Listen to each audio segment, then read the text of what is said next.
Ako po si Miss Winnie at ito ang ating kwento. Magandang araw, ako po si Ami, 78 taong gulang. Ang kwentong ibabahagi ko ay nangyari noong late 60s. Medyo matagal na akong tutuusin, pero lahat ng detalyeng ibabahagi ko po sa inyo ngayon ay sariwa pa rin sa aking isipan. Tila ba kailan lang nangyari ang lahat? Life is unfair, palagi kong sinasabi yan. Minsan kasi may mga bagay na nawawala sa atin ng labag sa ating kalooban. Para lubos niyong maintindihan ang pinaghuhugutan ko ng sama ng loob, bumalik tayo sa mga panahong dumating ang pinakamasamang trahedyang nangyari sa buhay ko. Hapon na yon, abala ako sa paghuhugas ng plato sa lababo. Malapit nang maghapunan kaya aligaga ako sa mga gawain, lalo na't inaasahan kong makakakain kami ngayon ng ulam na siguradong iuuwi ng aking ama. Isa siyang sabungero. Marami siyang alagang mga manok at madalas nakakapag-uwi ng bihag na kalabang manok na pinagsasaluhan naman namin kapag naluto na. Kaso lang, iba ang nangyari ng araw na yon. Humahangos na umuwi sa bahay namin ang nakababata kong kapatid na si Danny. Basa ng luha ang kanyang muka, nanginginig ang kanyang boses nang makipag-usap sa akin. Ate Ami? Oh, Danny, bakit nanlilimahid ka sa dumi? Anong nangyari sa'yo? Mukha kang galing sa putikan na. Nasaan si nanay, ate? May kailangan kayong malaman. Nasa labas si nanay. Hindi mo ba nakita?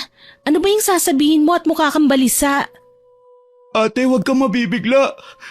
Pero si tatay, patay na po si tatay. Nanlalamig ako pagkatapos marinig ang sinabi sa akin ni Danny. Hindi ako kaagad nakagalaw. Saglit akong napipi. Ilang beses pang nag-replay sa aking isipan ang sinabi ni Danny bago ko pa mapagtanto ang kanyang ibinalita. Maya-maya pa, nagsisigaw ako sa labis na pagkabigla. Ha? Anong sabi mo? Anong patay na si tatay? Huwag kang magbibiro ng ganyan, Danny. Sasampalin kita. Adi ka yatang bata ka eh. Ate naman, dapat ko bang gawing biro yan?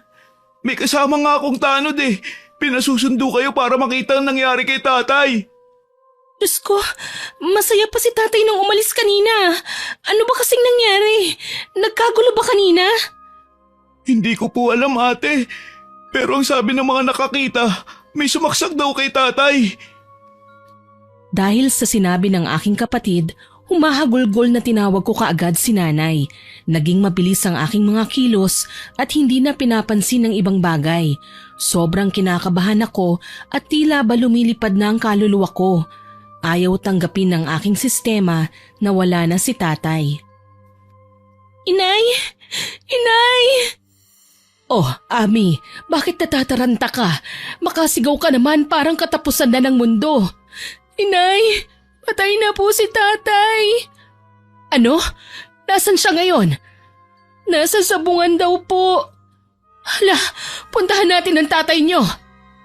Maging si inay, hysterical na nang malaman ng balita. Hindi na nga namin nasara ng maayos ang aming bahay nang umalis kami para pumunta sa sabungan.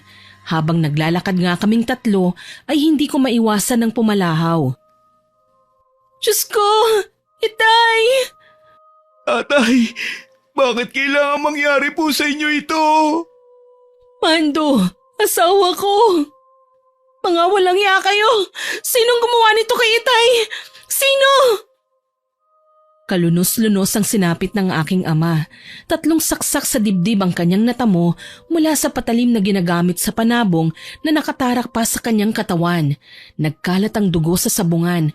Marami raw ang nakakita ng pangyayari. Ang sabi, nagalit ang tatay ko nang malaman niyang dinaya siya sa kanyang pusta. Malaki raw ang panalo ni Tatay Mando ngayon. Kaso lang, iginiit ng mister ni Manang Ponsa na kalahati lang ang kanyang matatanggap. Kabisado na ng aking ama ang pasikot-sikot sa sugalan, kaya alam niya kung kailan siya niloloko at ginagansyuhan. Ipinaalam raw ito ni tatay sa lahat. Nagalit naman ang kanyang kaaway kaya siya sinaksak kaagad. Ang masaklap lang, hindi na namin mahanap si Mang Kanor. Mukhang tinago na nga siya ng asawa niya. Kaagad naming sinugod si Marita dahil nagkataong naroon ang mag-ina. Hayop ka, Marita! Ilabas mo ang tatay mo! Aba, bakit ganyan ka kung makapagsalita sa anak ko? Kami ba ang suspect?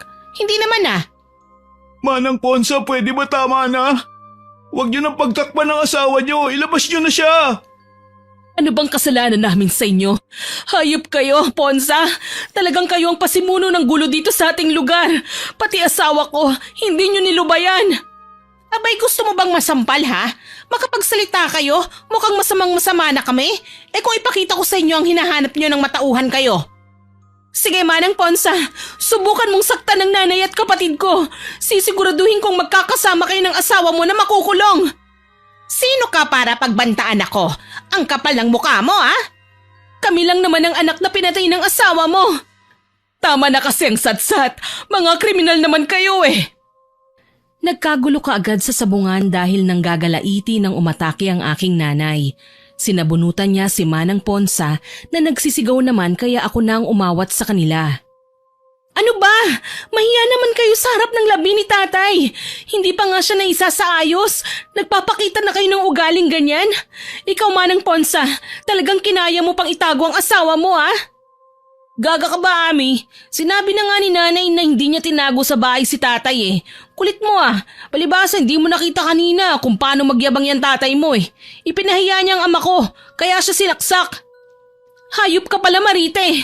Nakita mo na pala silang nag-aaway, hindi mo pa inawat? Anong klaseng pag-iisip ba meron ka? Ate, tama na po. Kahit anong gawin nating atake sa mag-inang yan, sigurado naman na hindi nila ipagkakanulo si Mang Kanor. Unahin na po muna natin si tatay. Hindi ko na siya kayang pagmasdan sa ganyang itsura niya. Umiiyak na napayakap na lamang ako kina Dani at nanay. Hindi ko alam kung paano kakalma. Kahit anong gawin ko, tila sasabog pa rin ang puso ko sa labis na lungkot. Parang hayop na lang na pinatay na kung sino ang tatay ko. Walang sumukong kriminal, wala ding nakisimpat siya. Lahat nakikisilip lang. Salamat na lang sa mga mabubuting tanod na pinagtulungang buhatin ang katawan ng aking ama sa pinangyarihan ng krimen. Sa bahay na natin ayusin ang tatay ninyo. Opo, nanay. Bakit ganun ate? Mabuting tao naman si tatay. Hindi ko matanggap na wala na siya. Ako man, Dani. Nasasaktan dahil sa halip na kasalo natin si tatay sa mesa, hayan siya sa kabaong at nakahimlay.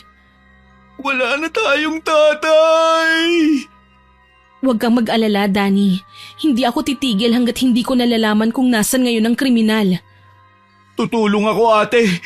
Hindi ako papayag na hindi makamit ni tatay ang hustisya. Niyakap ko na lamang si Dani. Ang aming ina ay hindi ko malapitan. Iyak lang siya ng iyak. Kagaya ko, nalulungkot siya sa sapilitang pagpanaw ni tatay na hindi naman pa dapat. Mabuti na lang, hindi kami pinabayaan ng aming mga kaanak. Inalalayan nila kami sa ilang gagastusin at pangangailangan lalo na sa lamay. Makalipas ang magdamag, hinatid na namin sa huling hantungan si tatay. Masakit man, lalo na't kahapon lang ay masaya pang sinabi sa amin ng aking ama na magkakaulam na raw kami kinahapunan ay wala naman kaming magawa kundi ang tanggapin na lang ang nangyari. Naaawa ako sa aking kapatid na sa murang edad na iwan pa ng aming ama at nawala ng gabay sa kanyang paglaki. Ano nang gagawin natin ngayon ate?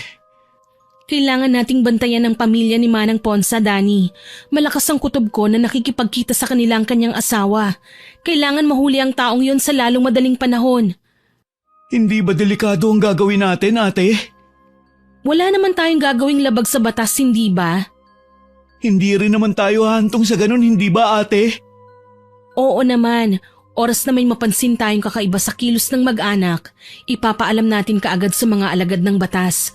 Hindi ako papayag na manatiling malaya ang taong kumitil sa buhay ni tatay. Hahabulin namin ang hustisya. Mga anak, hindi ko kayo pipigilan sa kung ano man ang gagawin nyo. Pero sana, mag-iingat kayo. Makakaasa ka po, inay. Hindi namin pababayaan ang aming mga sarili. Mula nang mailibing namin si tatay, naging mapagmatsyag na kami sa bawat kilos ng mag-inang Manang Ponsa at Marita. Wala na silang narinig sa amin kung anong mga salita, basta nanahimik lang kami sa lahat ng pagkakataon. Isang araw, napansin namin sina Marita at Manang Ponsa na abala sa pamimili sa palengke. Palihim akong sumunod. Kampante naman ako na hindi nila mapapansin. Bukod sa sombrero, may suot akong damit panlalaki na mahaba ang manggas. Nagkunwari akong pumipili-pili ng mga sariwang klase ng gulay sa aking harapan habang pinakikinggan ang usapan nila. Sa tingin mo ba, Nay, hindi na nila hahabulin pa si tatay? Naku anak, wag muna tayong makampante. Mamaya niyan minamatsyagan lang pala tayo ng mga anak ni Rosita. Lalo na si Ami. Naku, hindi ko gusto ang ugali ng babaeng yun. Masyadong mapag-ungkat at pakialamera. Sa bagay, kaso lang po naaawa ko kay tatay. Baka mamaya nabuburyong na siya sa katatago. Marami pa namang lamok sa kinaroroonan niya. Kinabahan ako sa kanilang pinag-usapan. Malinaw kong narinig ang mga impormasyon na kailangan ko. Dahil doon, mas lalo akong lumapit sa kanila. Sa pagkakataong yun, tumabi ako kay Marita at wala siyang kamalay-malay na ako ang nasa kanyang bandang kaliwa. Basta, kailangan manatili na muna si Kanor sa pinagtataguan niya. Ano pang silbi natin kung hindi natin siya hahatdan ng mga pangangailangan niya, hindi ba? Pasasaan ba't makakalimot din ng mga tao sa nagawa niya? Tama ka riyan, Nay. Naku, asar din ako sa amin na yun Umaasta siyang tama. Paano? Mataas ang tingin sa sarili. Akala siya lang ang dalaga sa bayan natin. Kaya ikaw, Marita, huwag kang padadaig sa babaeng yon. Para ka kasing tomboy Naiintindihan mo ba ako? At bakit naman ako magpapatalo sa kanya, Nay? Mas magaling ako sa kanya at matalino.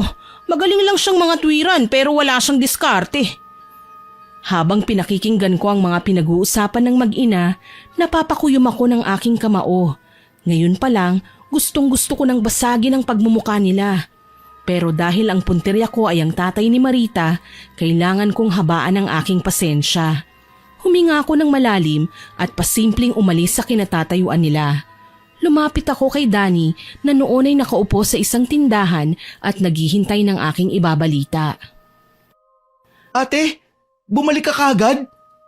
May narinig ako, Danny. Ha? Ano po yun, ate? Kumpirmadong nagkikita si Manang Ponsa at si Mang Kanor. Kailangan natin malaman kung saan niya tinatago ang lalaki nang maipahuli natin sa mga pulis. Anong gagawin natin, ate? Humanda ka at susundan natin sila. Hinintay nga namin na umalis ang mag-ina. Palihim naman namin silang sinundan. Mula sa palengke, tinahak nila ang baku-bakong daan papunta sa kabilang bayan. Buong akala ko sa isang normal na bahay lamang nakatira si Mang Kanor. Nagtatawanan pa ang mag-ina at nagbibiruan habang naglalakad sila. Ako naman ay nangangalit ang bagang sa galit.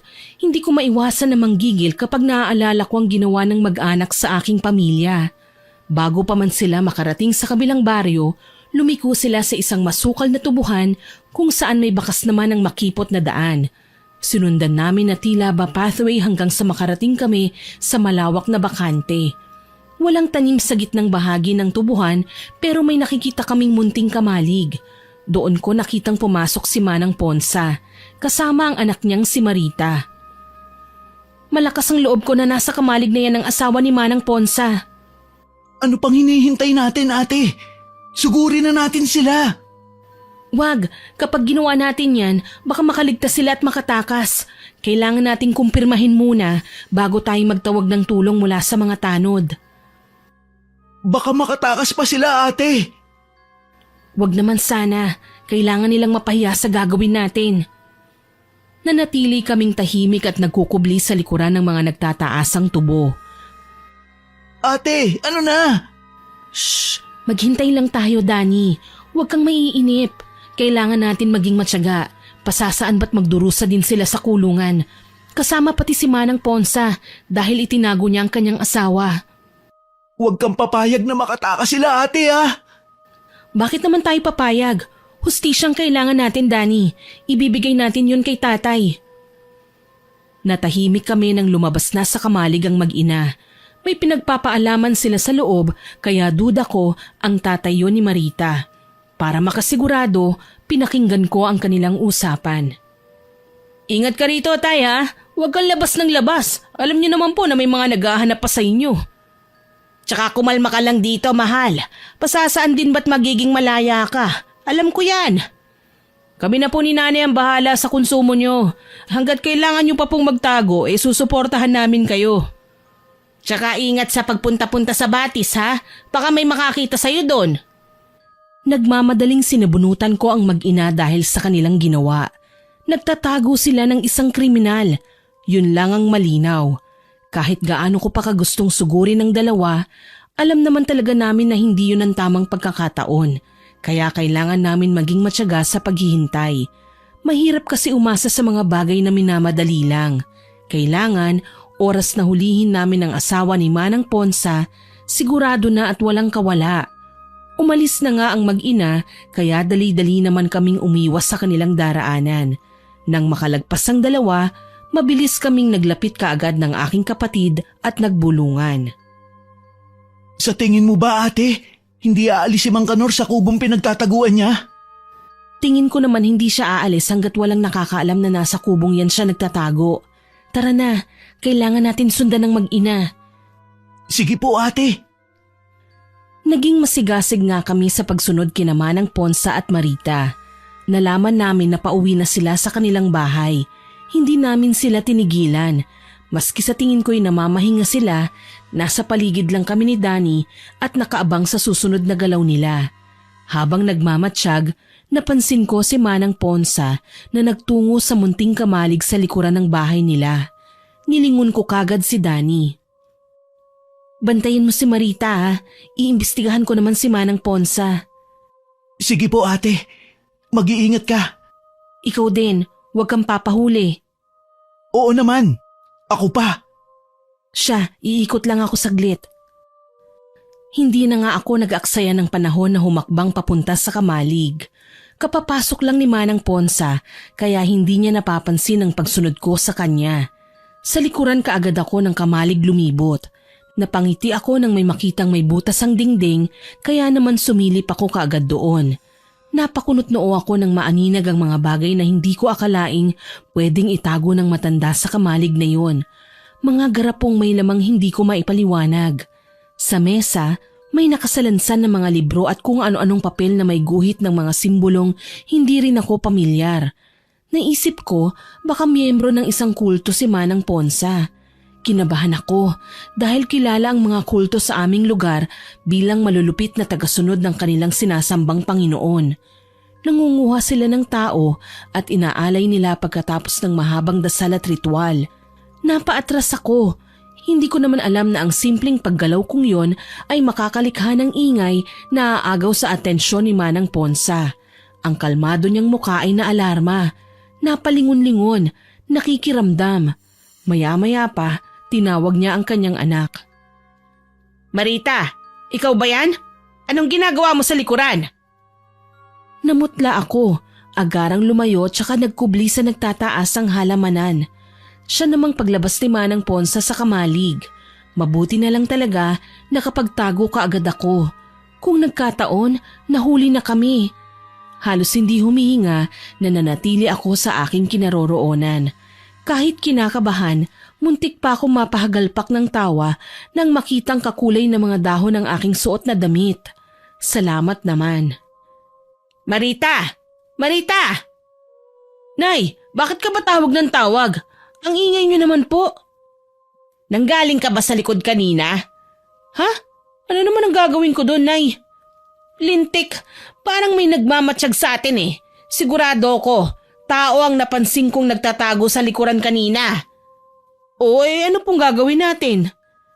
Napakagaga mo talaga kahit kailan. Natural, hahanapin natin. Baka mamaya, nakita na niya ang laman ng kamalig. Ipagkalat pa tayo sa ibang tao. Walang sino man ang pwedeng makaalam ng sikreto natin. Habang naririnig ang pinag-uusapan nila, tinatahip naman ng kaba ang aking dibdib. Hindi ko maipaliwanag ang takot na aking nadarama. Pinagpapawisan ako ng malamig. Hindi ko alam kung kailan ako makakalabas dito o kung mahuhuli ba nila ako. Ang sa akin lang, mukhang may mas matinding tinatago ang mag-ina sa kamalig nila. Mabuti na lang may naging bisita sila. Naobliga ang dalawa na pumasok sa bahay. Sinamantala ko ang pagkakataong yun para makaalis sa aking pinagtataguan. Siya namang kalabit sa akin ni Danny. Ay palaka! Ate, ba't ang tagal mo? Akala ko nahuli ka na eh. Nagtago lang ako. Bakit ka nagpunta rito? Paano na lang kung nakita ka nila? Nag-iingat naman po ako, ate. Nag-aalala kasi ako sa'yo eh. Di bali na, babalik na lang tayo sa mga susunod na araw. Hindi pa ba natin sila huhulihin? May mga bagay pa akong kailangan patunayan, Danny. Para kasing may nakita akong mga gamit na pambabarang sa loob ng kamalig.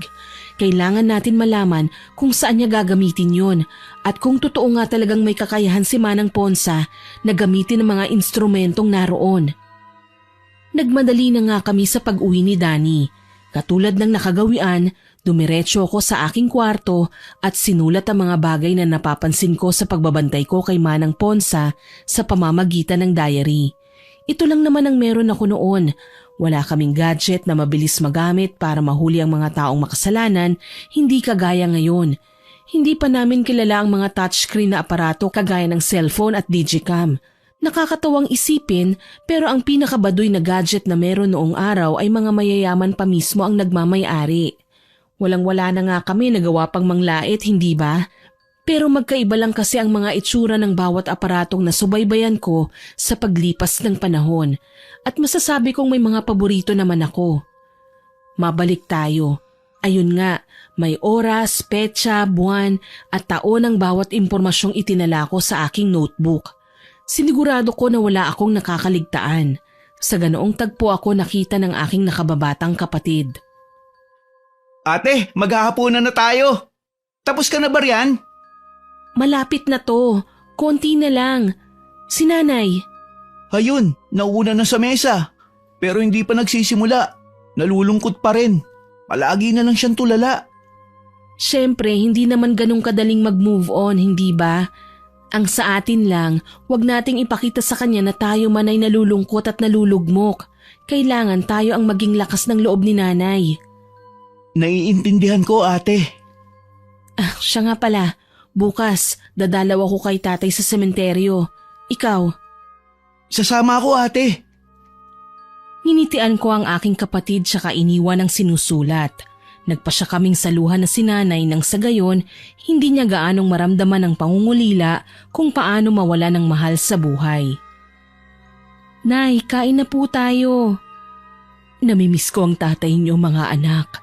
Sa tingin niyo ba, mapapanagot natin ang mga taong responsable sa kanyang kamatayan? Hindi po kami titigil, nanay. Kung naging maaga lang sana tayo, baka nagamot ko pa ang tatay niyo. Nay, wag niyo pong sisihin ang sarili niyo.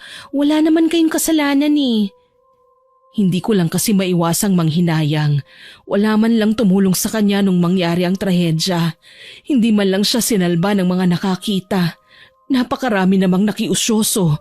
Wala man lang naglakas ng loob na lapitan siya para tulungan. May mga ganyan po talaga kasing pangyayari, inay. Mahirap ipaliwanag. Ang mga tao kapag alam nila nakaguluhan na tapos may nangangailangan, hindi nila tinutulungan. Hinahayaan lang nila na malugmok sa kapahamakan.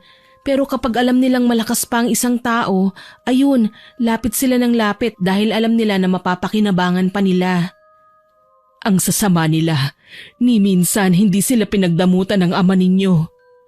Nay, wag niyo na pong pasakitin ang ulo niyo sa kaiisip sa mga taong yun. Wala din naman silang magagawa eh. Mapapahiya lang sila kapag lalapit sila sa atin ngayon dahil masosopla din naman natin sila. Isa sa mga natutunan ko ay wag masyadong magtiwala sa mga tao. Salamat anak. Pasensya na kung wala ako sa aking sarili nitong mga nakaraang araw. Hindi ko naman talaga ginustong maging ganito eh. Nalulungkot lang talaga ako. Nakahanda po kaming intindihin kayo, inay, dahil mahal na mahal ka namin. Hindi ako kailanman magsisisi na kayo ang mga naging anak ko. Ang babait ninyo. Aniya at niyakap kami ni Danny. Naging maayos naman ang aming hapunan at naging responsable kami sa paglilikpit ng pinagkainan. Hinayaan na naming magpahinga ng maaga si nanay nang sa gayon mabawasan man lang ang pagkapuyat niya dala ng ilang gabi na ding walang matinong pahinga. Kinaumagahan, maaga kaming nagpunta ng sementeryo. Bulaklak lang ang aming dala Dahil may kaugalian kami na ang taong kalilibing lang, hindi pa pwedeng ipagtirik ng kandila hanggat hindi pa sumasapit ang ika-1 taon na anibersaryo ng kanyang pagkamatay. Pagdating namin sa sementeryo, nagulat ako nang makitang nawala ang krus na nakalagay dapat sa puntod ni tatay. Dali-dali kaming lumapit ng aking kapatid. Hala ate, tignan mo! Diyos ko, sinong kumubkob sa libingan ni tatay? Ate, mukhang pati ang kabaong, binuksan! Ano? Sino naman ang posibleng gumawa nito? Napakawalang yan naman nila. Pinatay na nga ang tatay, pati ba naman ang kanyang kinahihimlayan ginambala pa? Ate, hindi kaya sina Marita din na may kagagawa nito? Posible, pero mahirap kasing mambintang nang wala tayong nakikitang salarin. Anong gagawin natin, ate? Hindi ko alam, Danny. Naguguluhan ako. Sa ngayon, kailangan na muna nating ipaalam kay nanay ang nangyari para naman maisumbong niya kay chairman ang pagkubkob na nagaganap. Malay natin, may nakakita pala sa nangyari. Tingin ko kasi kagabi pa ito nangyari eh. Ano naman kaya ang kukunin nila sa libingan ni tatay? Wala namang pera o kahit na mahalagang gamit sa loob ng kabaong. Yan ang kailangan nating alamin. Tara na, kailangan nating ipaalam kay nanay ang nangyari. Dali-dali nga kaming umuwi sa bahay at sinumbong kay nanay ang natuklasan namin. Kagaya ng inaasahan, nagwala siya at galit na galit. Halos isumpa na nga niya ang lahat, kaya nagkaproblema kami ni Danny kung paano siya awatin.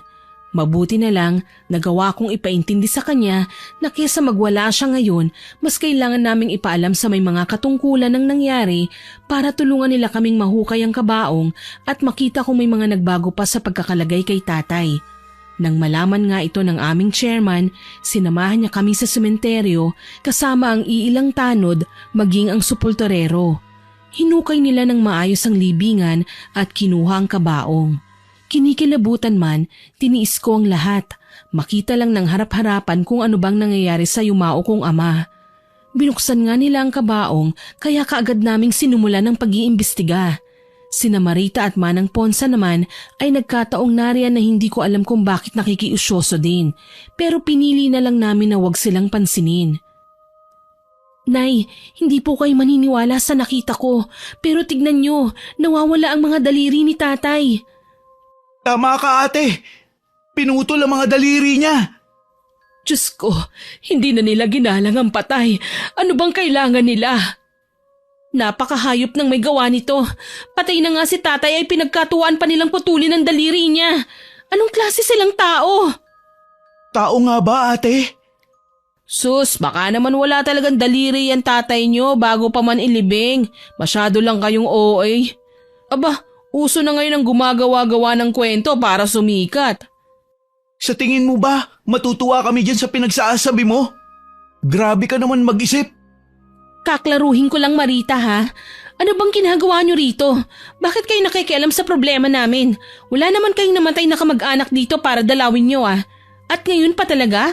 Hindi kaya kayo ang may gawa nito kay tatay? Nababaliw ka na ba? Talagang pinagbibintangan mo kami? Wala naman kayong rason para pumunta dito eh. Bakit ba kayo narito? Ha, baka naman kapag wala na kami, ibang parte naman ng katawan ni tatay ang kunin nyo. Siguro mambabarang kayo no? Sigurado ko, nanlaki ang mga mata ni na Marita at Manang Ponsa. Gayunpaman, hindi na ako pinatulan ng mag-ina. Nagmamadali silang umalis kaya mas lalong tumibay ang aking hinala na mambabarang ang dalawa. Ano pa bang dahilan nila at kinuha nilang parte ng katawan ni tatay? Mahirap nga lang naman bintang pero hindi kami titigil ni Danny na hindi matuklasan ang lihim nila. Alam ko naman na naghahanap lang sila ng paraan para mainis kami. Pero hindi kami papayag. Huhulihin namin sila sa pamamagitan ng pagbitag. Kami na ang bahala rito anak. Magpahinga ka na. Alam kong napagod ka ng husto. Paano ka, Nay? Susunod naman ako anak. Wala kayong dapat na ipag-alala. Danny, halika na. Pinauuna na tayo ni nanay sa bahay. Ate, sa tingin mo ba, sina Manang Ponsa may gawa nito? Malakas ang kutob kong sila nga. Sino pa ba ang pwedeng gumawa nito? Sila lang naman ang may dahilan eh. Tsaka kahit magpaliwanag pa sila, hindi naman ako makikinig sa kanila. Ang katotohanan na tinatago nilang tatay ni Marita ay malaking rason na para wag tayong magtiwala sa kanila. Mga traidor kaya ang mag-inang yan. Paano kaya ate kung maghanap tayo ng paraan para mabuking sila sa kanilang ginagawa? Huwag kang mag-alala, gagawa tayo ng paraan. Sa ngayon, mag-iisip muna tayo ng magandang paraan para sila mismo ang maglaglag ng sarili nila sa harapan ng maraming tao. Ano kaya kung bumalik tayo sa bahay ng mag-ina? Pwede, pero itataon natin na wala ang dalawa sa bahay nila. Siguro, hintayin muna natin sila na umalis. Alam ko naman na pupuntahan nila si Mang Kanor mamayang gabi. Nagkasundo nga kami ni Danny na mamayang hating gabi na lalarga papunta kina Manang Ponsa. Mas malaya kasi kaming makakapagsiyasat kung wala kaming pinag-iingatang mga tao. Nang makatulog na nga si nanay, saglit lang kaming nahiga ni Danny, tsaka dahan-dahang bumangon at isinukbit ang aming mga itak. Kahit babae akong tao, kailangan ko ng itak para sa proteksyon. Siyempre, gabi na kami lalakad. Kailangan kong ihanda ang aking sarili sa kahit na anong bagay o nilalang na pwede naming makasalubong sa daan. Ate, magdala kaya tayo ng asin? Hay nako Danny, bahala ka dyan. Basta ako, ang dadalhin ko itong itak ni tatay. Kailangan ko to para sa proteksyon natin. Kinakabahan ako. Pareho lang naman tayo eh. Pero kailangan nating tatagan ang ating sarili. Hustisya para kay tatay ang hinahanap natin. Tama ka ate. Salamat bunso ah. Kahit alam mong nakakatakot na ang pinagagawa ko, hindi mo pa din ako pinabayaan. Palagi mo akong inaalalayan sa lahat ng pagkakataon. Ate, sino ba naman ang magtutulungan kundi tayo lang dalawa? Sa kalalaki ako. Ako dapat ang poprotekta sa inyo ni nanay. Hindi ako papayag na saktan na lang kayo basta-basta ng kahit na sino. Kaya nga bilib ako sa iyo eh. Pagdating namin sa bahay ni Manang Ponsa, tama nga ako ng hinala.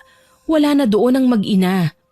Hula namin sa kamalig na pinagtataguan ni Mang Kanor nagpunta ang dalawa.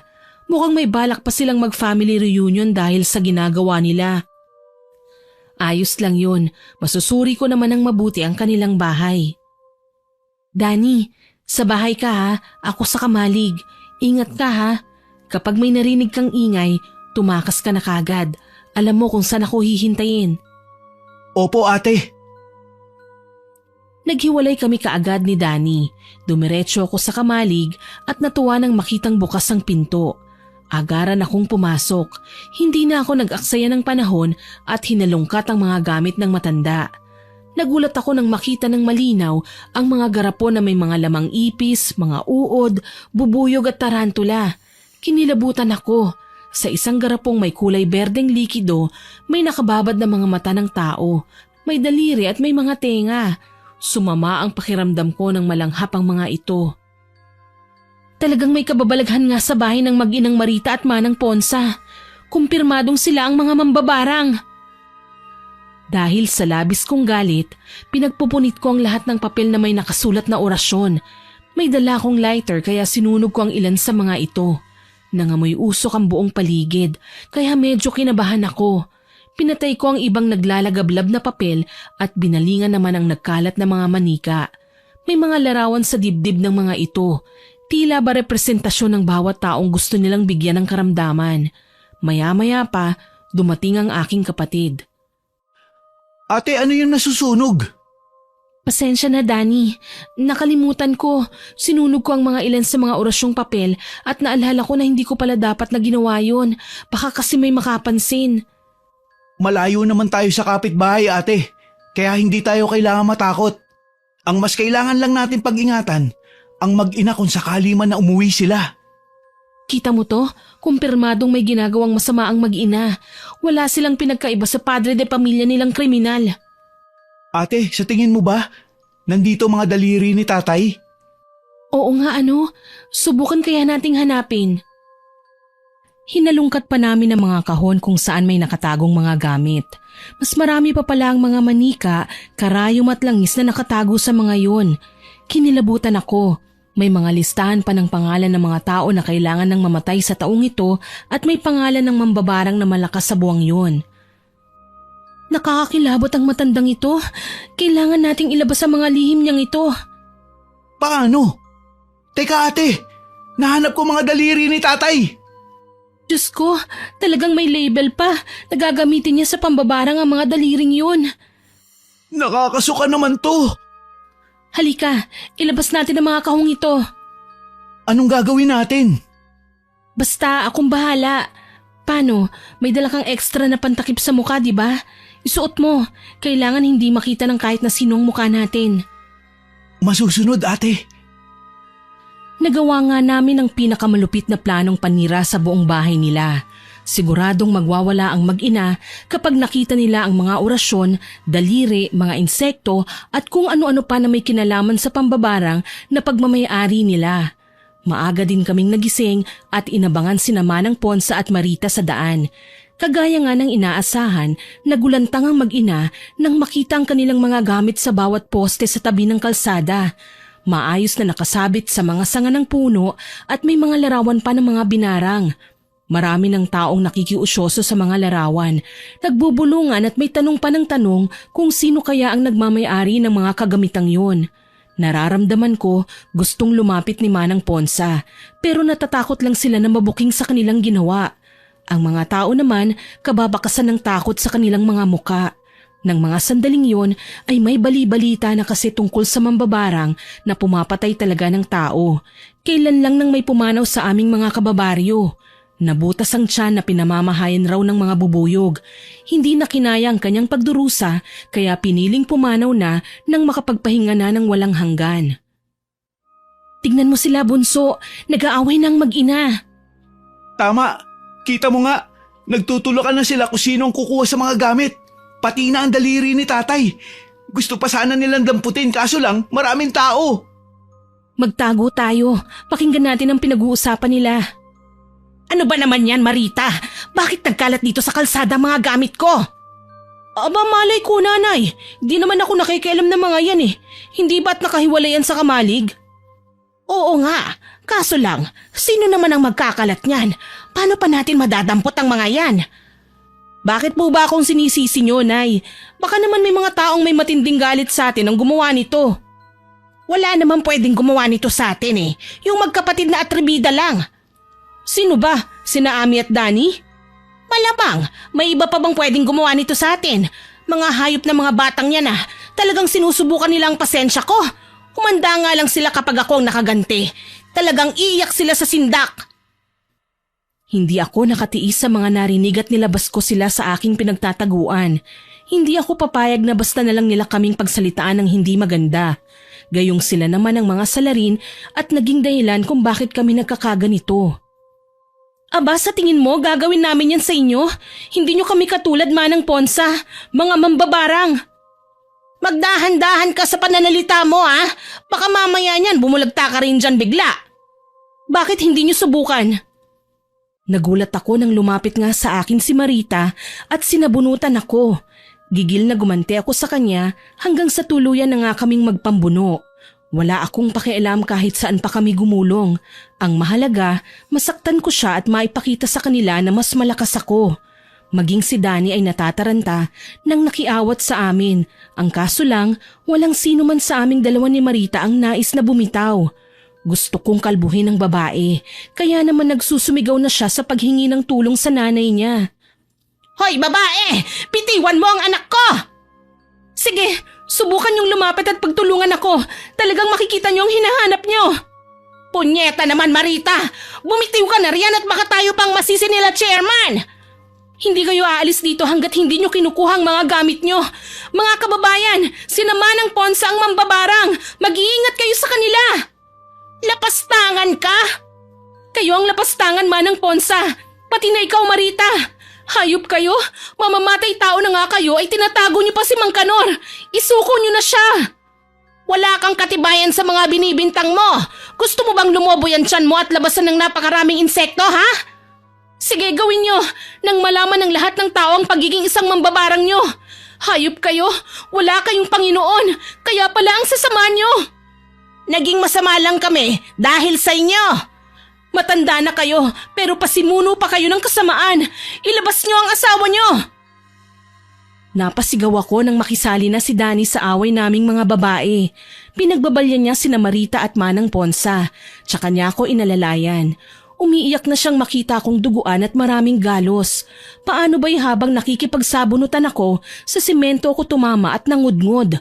Sinamantala naman ni Manang Ponsa ang kaguluhan at kaagad na tumakas. Halika na ate, ipagamot natin yung sugat mo. Ayos lang naman ako eh. Bakit mo ba ako inawat? Ikaw talaga ate. Duguan ka na nga, matapang ka pa din. Sana pala ginaya mo na lang si tatay. Naging sabungera ka na lang. Daig mo pa ang manok panabong ko makaatake. Ikaw talaga? Halika na nga, umuwi na tayo. Napagod ako sa pakikipagbasag ulo eh. Loko ka ate. Ako dapat ang inaawat mo, pero baliktad ang nangyayari. Umuwi na nga kami at naghanap na lang ng maidadahilan kay nanay, oras na makita niya ang sugatan kong muka. Ayoko din kasi na nag-aalala siya sa amin. Mabuti na lang, dumating sa bahay sina chairman at ipinaalam sa amin na nahuli na raw si Mang Kanor at nakakulong na ngayon sa presinto. Ang problema lang, 2 araw lang na na-detain si Mang Kanor at pinakawalan din kaagad sa hindi malamang dahilan. Gayon na lang ang galit naming magkapatid. Bakit naman kasi kailangan nilang pakawalan ng matandang yun? Marami naman nakakita na sinaksak niya si tatay eh. Hindi ko alam ate. Wala na talagang matinong batas dito sa atin ngayon. Ano nang gagawin natin? Hindi ako papayag na manatili na lang siyang malaya. Pero wala pa din tayo maipapakitang matibay na ebidensya. Ayaw naman nila tayong paniwalaan. Alam mo naman ate na kung sinong malapit sa batas, sila pa ang napapaburan. Gusto kong magalit pero hindi ko naman alam kung kanino. Napaka-unfair naman na kinuha nila ang buhay ng tatay natin pero hindi naman nila ibabayad ang sa kanila. Pagkakakulong na nga lang ni Mang Kanor ang gusto kong maging kapalit eh. Huwag ka nang malungkot ate. Ang karma naman hindi nag-iingay. Talagang gagawa ng paraan para maparusahan ang mga may sala. Malaya man sila ngayon, hindi naman sila magiging malaya sa mga mata ng Panginoon. Ipagdasal na lamang natin yun. Masakit man pinilit namin ang aking kapatid na umusad sa mga masasakit na naranasan namin sa buhay. Ibinaling namin ang aming atensyon sa ibang bagay. Kaso lang, nitong mga nagdaang gabi, hindi ako makatulog ng maayos. Madalas akong bangungutin. Dinadalaw ako ng aking ama sa panaginip at humihingi siya ng tulong sa akin. Sumisigaw siya ng hustisya kaya naman palagi akong nababagabag. Makalipas ang ilang araw, nalaman na lang namin na palaging nananalo sa sabong sina Marita. Kahit kababaing tao, sumasali sa sabong at may manok pa talaga siya na ginagamit para makahakot ng malaking panalo. Narinig namin sa mga kumparing sabongero ni tatay ang tungkol doon kaya naman nabanggit ko ito kay Danny. Aba, nag-iba ang trip ng mga kriminal ngayon ha, bunso? Bakit ate? Anong ginawa nila? Ayun, nanggugulo sa sabungan si Marita. Palagi raw nananalo. Magaling raw ang mga manok na panabong niya. Naisip ko tuloy, bumabalik na naman sa dati ang mga pangyayari. Dati, si tatay at Mang Kanor ang magkalaban. Ngayon naman si Marita at kailangan natin yung tapatan. O bakit naaasar ka? Halika't gayahin din natin sila. Asarin natin hanggang sila ang sumuko at ilabas niya na ang tatay niya. Oo nga ano, paano kaya kung alagaan natin ang mga manok ni tatay na panabong tapos isalang din natin sa sabungan? Tama, mas mabuti pa nga. Sinisiguro ko na hindi pa dadaigang mag-ina, kaya naman idadaan natin sila sa dayaan. Paano mo naman gagawin yun? Masama yun ate. Ako ang bahala, tsaka hindi mo naman nalalaman ang ginagawa ko na yun eh. Mas masama pa nga ang ginagawa nila eh. Naging pasensyoso kami ni Danny sa pagnanais na makapaghiganti. Hindi na muna kami nagpakita sa mag-ina sa pagnanais na maasikaso ang mga manok panabong ni tatay. Pagkatapos, nagpunta ako sa kagubatan para mangalap ng mga makamandag na hayop at kunan sila ng lason. Inipon ko ang mga ito at ginawang tuyong tableta. Dahil magaling sa paglalagay ng mga mutya o anting-anting si tatay noon sa kanyang mga manok para manalo, kabisado kong gumawa ng mga ganitong tableta. Inoperahan ko ang 2 sa aming mga manok na isasalang namin sa sabong at ibabaon ang mga nagawa kong tabletang lason. Ang 2 ito ang inihanda ko kina Marita at Manang Ponsa para sa katapusan ng kanilang kasamaan. Ang iba naman ay hinayaan ko na lang na itrain ni Danny para mas magaling sa paglipad at paggalaw ng may kutsilyo ang mga ito. Dati nang matatapang ang aming mga manok, kaya alam kong hindi kami dehado kapag nais naming lumaban. Ate, ako magdadala. Ikaw naman ang magbabantay sa akin. Sige, gagawin ko yan. Ako ang hahanap ng mga makakalaban mong manok. Hindi ako papayag na maging masaya sila sa lahat ng kanilang ginagawa. Kailangan din silang magdusa sa kahit na anong paraan. Si ate talaga oh. Hindi mo ako masisisi, Danny. Alam mo naman na masyado akong nasaktan sa pagkawala ng tatay natin. Nabaliwala lang ang paghihirap natin na mabigyan siya ng hustisya. Parang pinaglalaruan lang nila tayo. Araw ng linggo, unang pagsabak ni Danny sa manok naming panabong. Nakahanda na ang lahat at suportado kami ng mga kumpare ng aming yumaong ama. Ilan sa kanila ay mga ninong pa namin ni Danny. Nang kailangan ng lumaban ng kanyang manok, nilapitan ko siya. Kahit anong mangyari, huwag kang magpapatalo ah. Napansin ko si Marita sa di kalayuan. Pinagmamasdan niya tayo. Huwag kang mag-alala ate. Gagawin ko ang lahat, manalo lang. Salamat naman. Alam ko hindi tayo mabibigo. Kailangan nating ipakita sa kanila na may ibubuga tayo. Sabi ko sa kanya. Lingid sa kanyang kaalaman, may ipinahid ako sa talim ng manok na siguradong magpapahina sa kalaban kapag nasugatan na. Hindi ko ito ipinaalam kay Danny dahil alam kong magagalit siya kapag ipinagtapat ko sa kanya ang totoo. Literal na pandaraya na kasi ang ginagawa ko. Maipanalo lang ang kanyang manok. Naging suwabe ang unang pakikipagsabong ni Danny. Nanalo kami at naging kasing galing ni tatay sa sabong. Naging sunod-sunod ang aming pagkapanalo hanggang sa minsan nang magkaharap sina Danny at Marita. Dala ng labis na desperasyon na makapaghiganti, ninais ko ding ako mismo ang kumalaban kay Marita.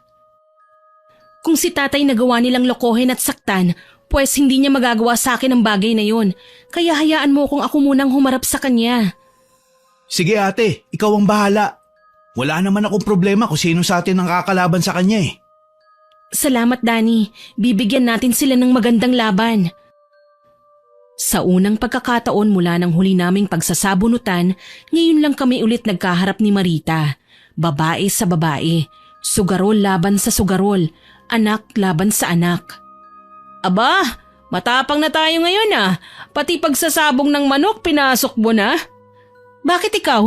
Sinusundan mo rin ba ang yapak ng ama mo ah? Anong mangyayari sa'yo kapag natalo ka? Mananaksak ka din ba kagaya ng ginawa ng ama mo sa tatay ko? Mga hayop kayo. Oy, kumalma ka. Aba, sabong ang pinunta ko sa lugar na ito, hindi para bumatay ng tao. Talaga lang ha? Subukan na lang natin kung hindi mangati ang kamay mo. Ang init naman masyado ng ulo mo. Hindi ka ba marunong magpasensya? Hindi ko kayang magpasensya sa mga taong kagaya mo. Ano, tatayo na lang ba tayo dito? Nagmamadali ka eh. Kaya sige, pagbibigyan kita. Nagsimula na nga ang labanan ng aming mga manok. Sa pagkakataong ito, yung manok na nilagyan ko ng tabletang laso ng aking inilaban sa kanya. Sa bawat hakbang pa lang, may mga pandaraya na akong ginawa pero hindi niya nahalata na labis kong ikinatuwa. Magaling lumaban ang kanyang manok at umaasa siyang mananalo. Ako naman, umaasa ako na matatalo dahil binala ko ngang madala niya ang aming manok. Noong una, nakakaiwas pa ang aking manok. Kaso lang sa hindi sinasadyang pangyayari, nakita ko si Manang Ponsa sa kumpulan at nakatitig sa manok namin. Tila ba dinadasalan niya ito? Maya-maya lang, nagulat ako nang makitang nagbago ang galaw ng kanyang manok at naging mabalasik ito. Inatake niya ang kalabang panabong na pagmamayari namin at natalo. Nagkunwari akong nalulungkot pero ang totoo, gusto kong tumawa ng malakas. Nagtagumpay ako nang hindi nila alam. Akala ko ba malakas kayo? Tangengot naman pala manok niyo eh. Ganyan talaga sa sugal, Marita. Minsan may nananalo, minsan may talo. Ang mahalaga natatanggap natin yun ng maayos. Talaga lang ha? Oo naman. Bakit? Naiinis ka ba kapag natatalo ka? Abay syempre, hindi ako sanay na natatalo no. Alam mo kasi Ami, sanay kaming nananalo. Isang malaking kahihiyan sa pamilya namin na matalo sa kahit na anong bagay. Mapagmataas ka pala at mayabang. Teka lang, kanina ka pa tila nagpaparinig ah. Ano bang problema mo? Wala akong problema, Marita. Baka naman ikaw ang meron. Gigil na gigil ka eh. Nanalo ka na nga, hindi ba? Huwag mo namang ipakita sa mga tao ang ugali mo. Grabe ka naman kung makapagreklamo. Para kang dinaya eh. Hindi nakapagsalita si Marita dahil sa aking sinabi. Marahil napagtanto niya ang kanyang mga inasta. Sa halip na magsalita pa ng magsalita, pahablot niyang dinampot ang aming patay na manok pati na ang kanyang panabong. Ha! Hindi tayo close, Ami. Kaya solo kong makakatay ang manok na napanalunan ko mula sa'yo. Ayos lang, Marita. Hindi naman ako mahilig sa manok eh. O siya, salamat sa magandang laro. Okay lang kahit alam kong dinaya niyo ako. Anong sinabi mo? Dinaya niyo ako.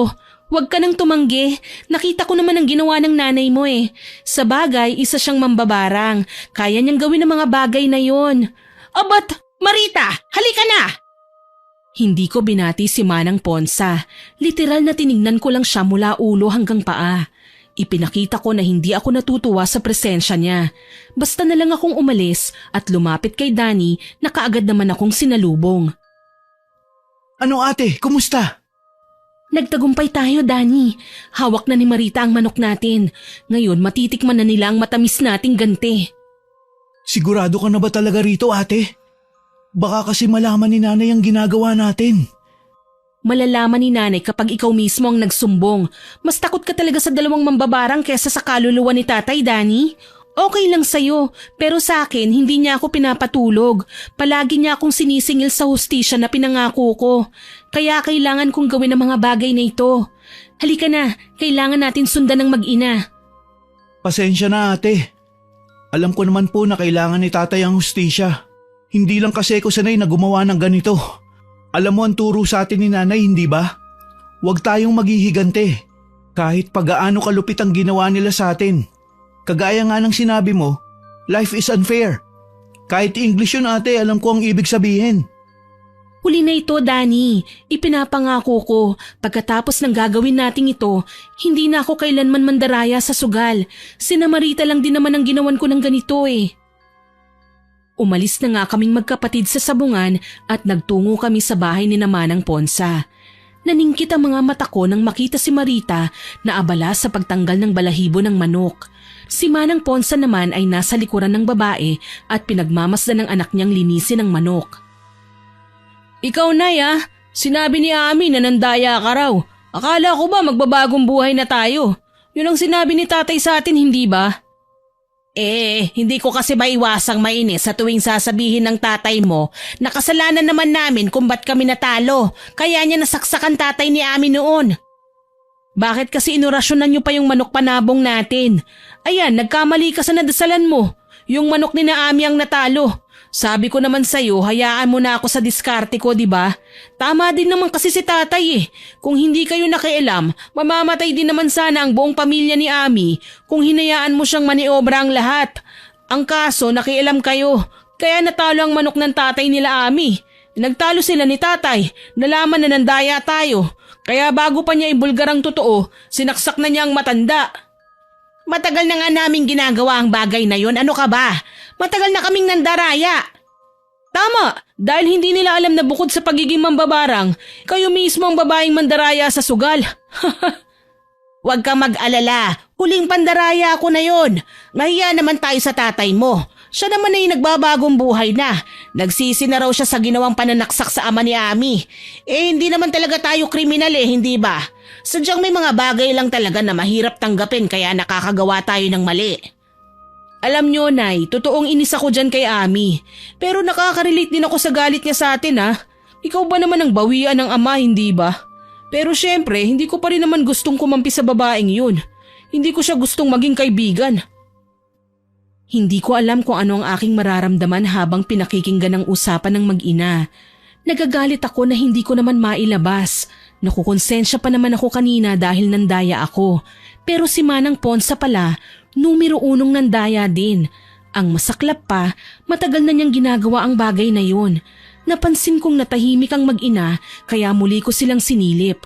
Nakita kong hinihiwa na ni Marita ang parte ng manok na nilagyan ko ng tabletang lason. Hindi ko napansin kung saan nagpunta si Manang Ponsa pero bigla akong tinubuan ng konsensya. Bago pa man niya matimplahan ang manok na lulutuin na niya, nagpakita ako sa kanya. Marita! Hoy! Anong ginagawa mo dyan, Ami? Sinasabi ko na nga ba ikaw ang nagkalat ng mga kagamitan ni nanay sa pambabarang doon sa kalsada, no? Hindi yan ang pinunta ko rito, Marita. Gusto ko lang sanang sabihin na itapon mo ng manok kung ayaw mong malason. Nagbibiro ka ba? Baka naman hindi mo lang matanggap na ako ang nanalo. Nagsasabi ako ng totoo, Marita. Tinitigan ako ni Marita. Tinatansya niya kung nagsasabi nga ba talaga ako ng totoo. Maya-maya lang, inamoy niya ang hiniwang karne ng manok. Nanlaki ang kanyang mga mata. Tinapon niya ang mga yun at dinuro ako.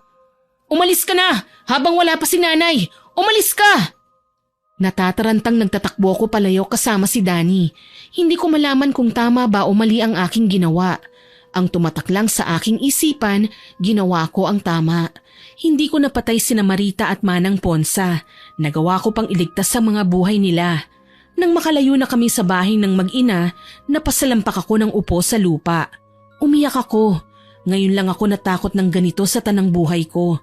Bakit ba tinatahak ko ang masama? Bakit kailangan kong gantihan ang mas masaklap ang ginawa ng kapwa ko sa akin?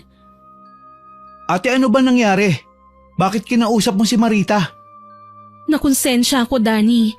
Hindi ko magawang tignan sina Marita na mamatay bilang kaparusahan ng kanilang mga kasalanan. Napagtanto ko, hindi ako Diyos na kailangan magpataw ng parusa. Sa sobrang pagnanais kong manalo sa laban, gumamit na ako ng karahasan para lang makaganti. Pero habang iniisip ko palang na malalason sila, bunso, hindi ko na kinaya. Hindi ako kriminal. Hindi tayo pinalaking masama ng ating mga magulang. Ipinagmamalaki kita, ate. Sabi ko na nga ba, magbabago din ang isip mo. Salamat, hindi ka nagpadala sa galit mo.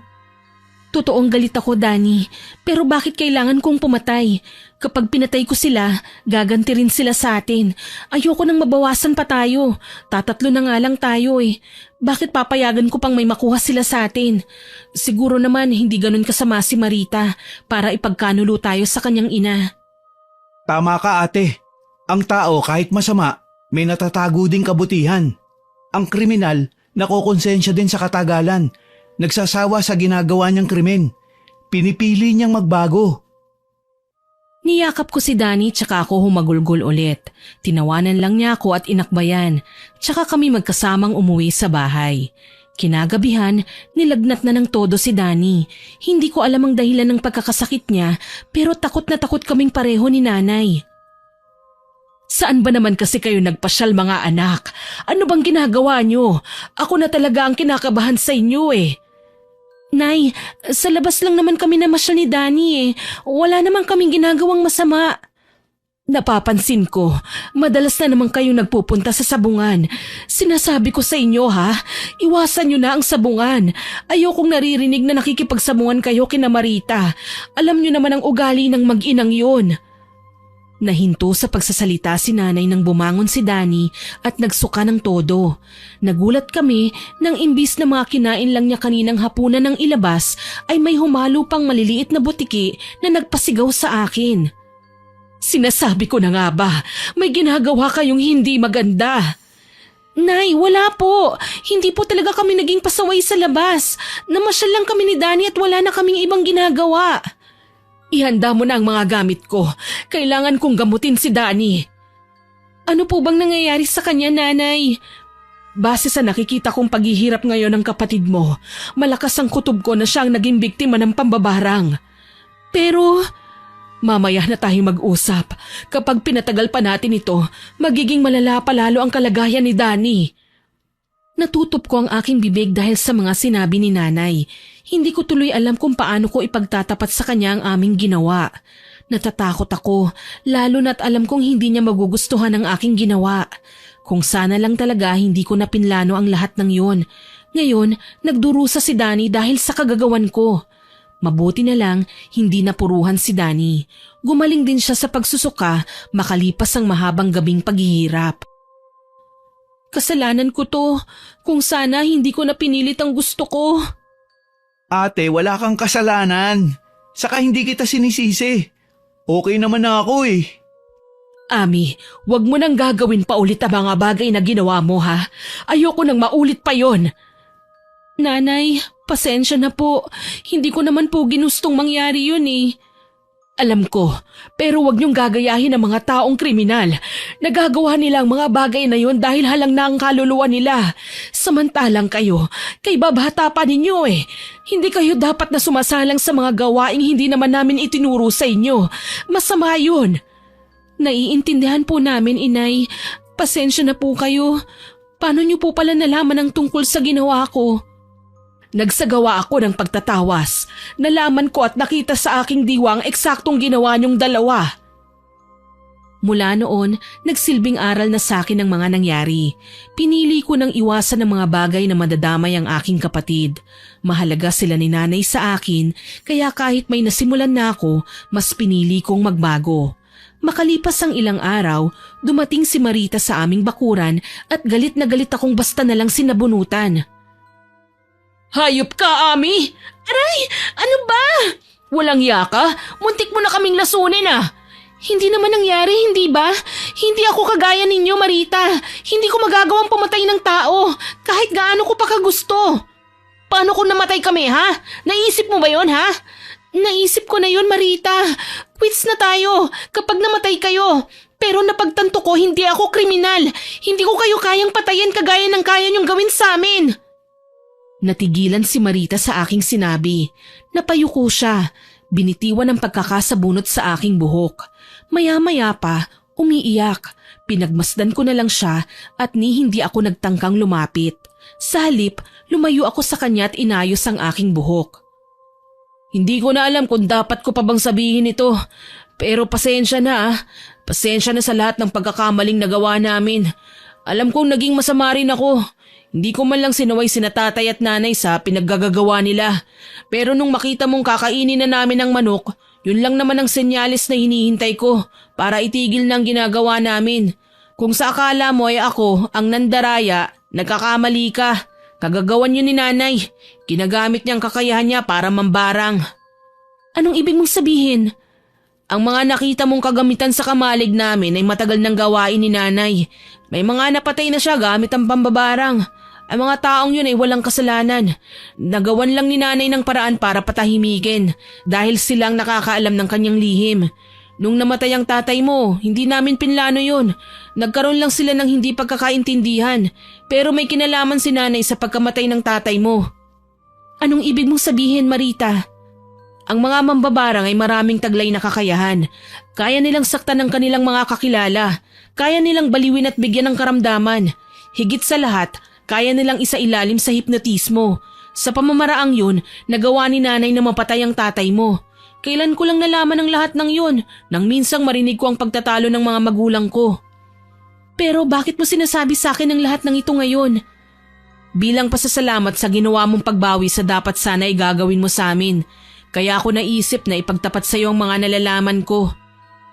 Nang mga sandaling yon nagalit ako, pero hindi ko magawang saktan si Marita. Ginawa niya naman ang lahat ng alam niyang paraan para malaman ko ang totoo. Ngayon, sinamang kanor na daw at manang Ponsa ang nagtatalo. Ang gusto ng ama ni Marita, itigil ng pambabarang ng ginang na ayaw niyang pakinggan. Yun lang naman ang sinadya ko rito, Ami.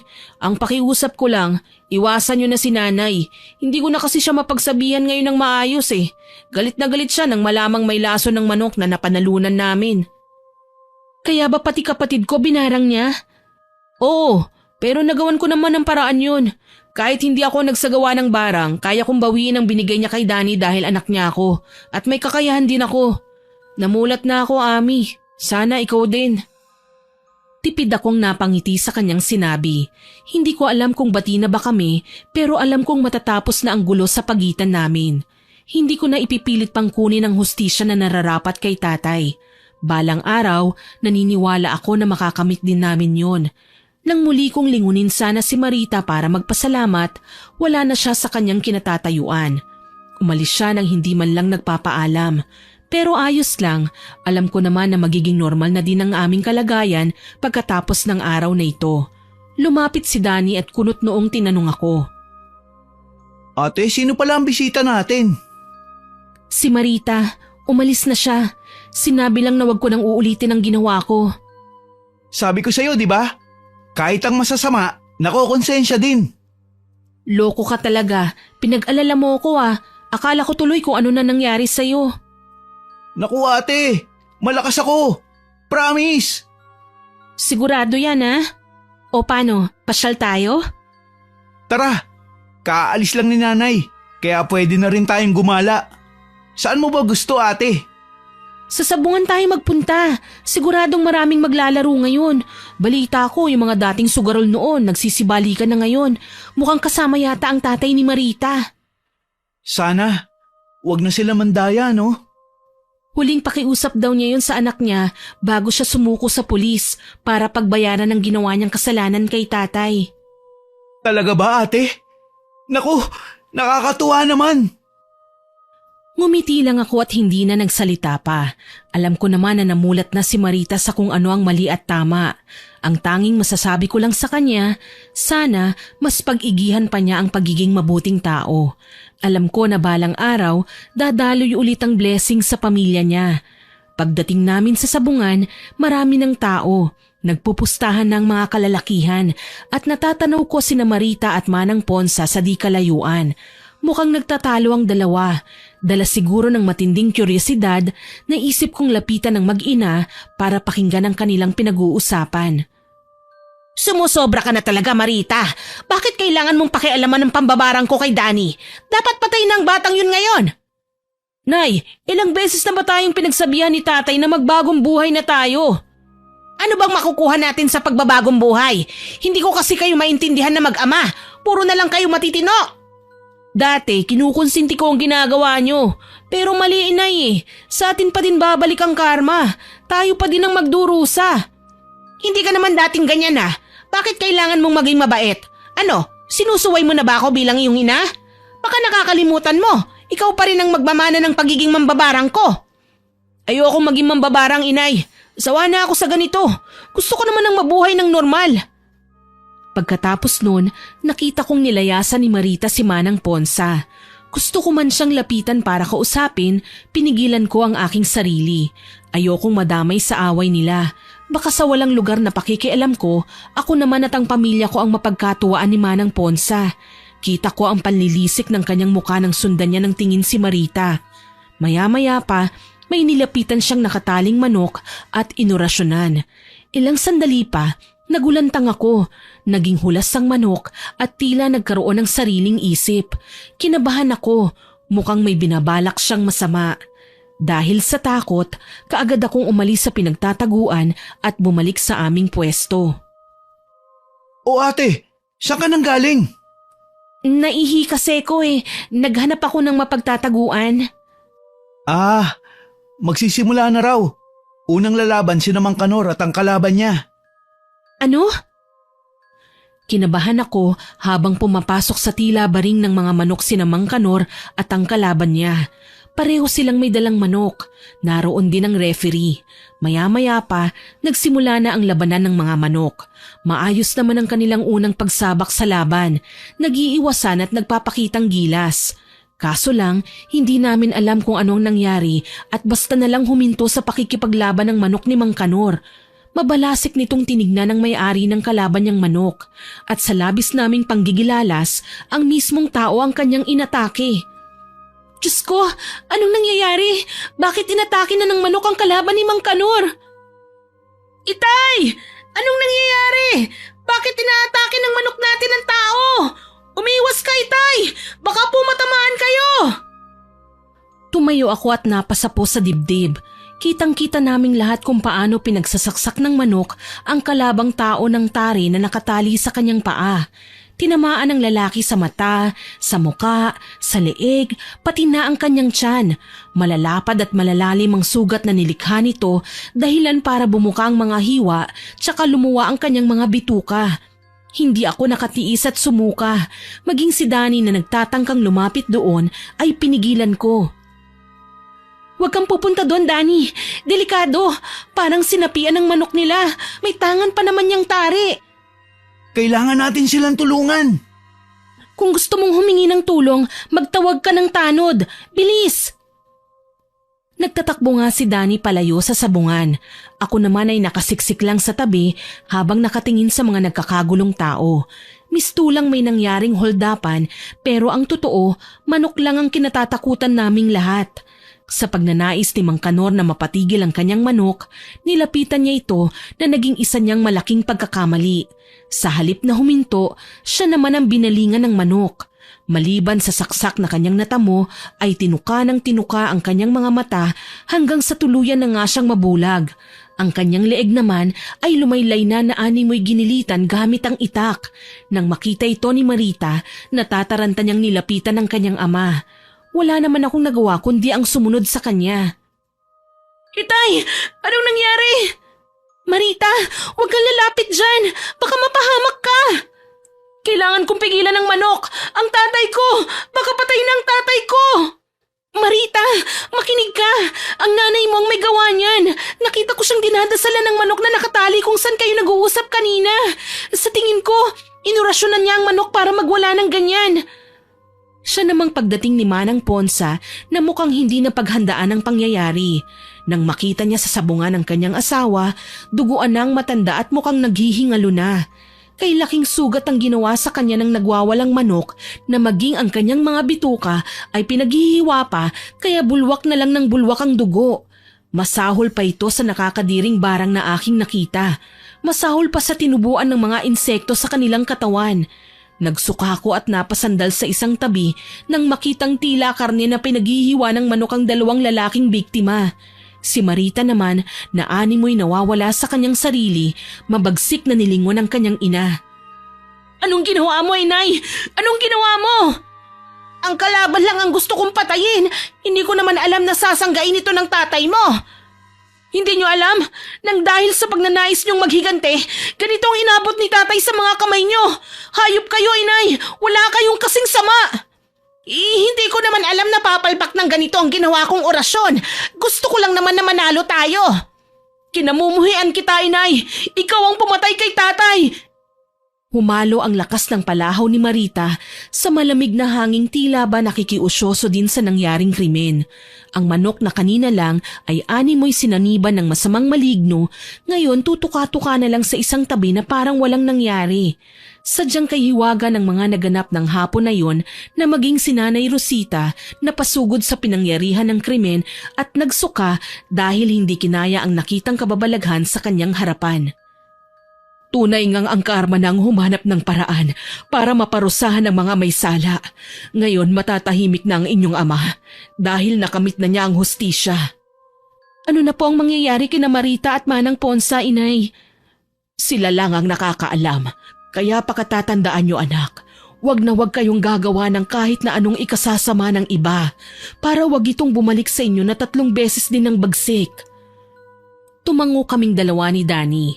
Nabalitaan na lang namin na dinala pa sa ospital ang 2 inatake ng manok pero ano pang magagawa nila? Patay na ang 2 lalaki. Inilibing na kaagad sila kinabukasan at basta na lang nawala sa bayan ng mag-ina. Hindi namin alam kung ano nang nangyari sa kanila. Basta ang hinuha namin, hindi nila kinaya ang kanilang kahihiyan at konsensya na dahil sa pandaraya sa sugal gamit ang pambabarang ay bumuelta ang karma at pinatay din ang kanilang padre de pamilya. Hanggang dito na lamang po. More power po sa inyong channel at God bless. Naway nagustuhan niyo ang aking ibinahaging kwento. Hanggang sa muli, ako po si Miss Winnie na nagpapasalamat sa inyong pakikinig.